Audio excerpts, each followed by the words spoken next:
நான் கறி இப்படி தான் வறுப்பேன்.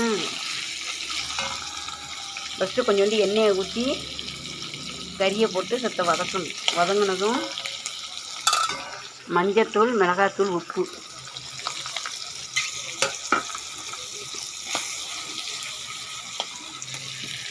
தக்காளி 2 தக்காளி அரைச்சது,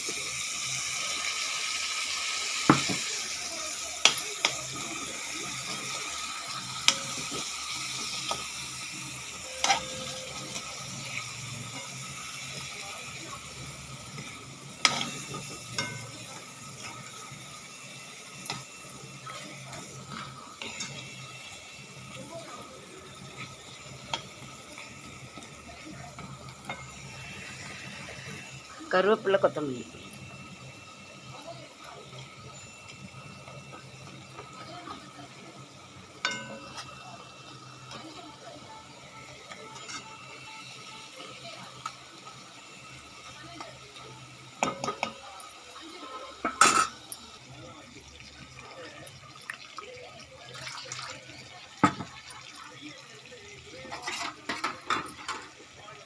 தண்ணி கொஞ்சோண்டு ஊற்றி வேக வச்சிடணும்.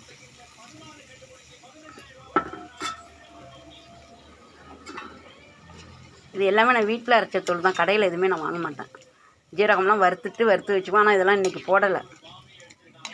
வெறும் மிளகாத்தூள், மஞ்சத்தூள், உப்பு, தக்காளி, கருவேப்பிலை, கொத்தமல்லி, கறி, எண்ணெய் கொஞ்சோண்டு, அவ்வளோதான். மறுபடியும் இனிமேல் எண்ணெயே இல்லை ஊற்றக்கூடாது.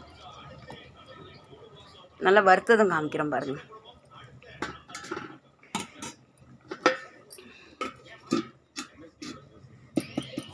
நலமகராஜா, நலமகராஜா.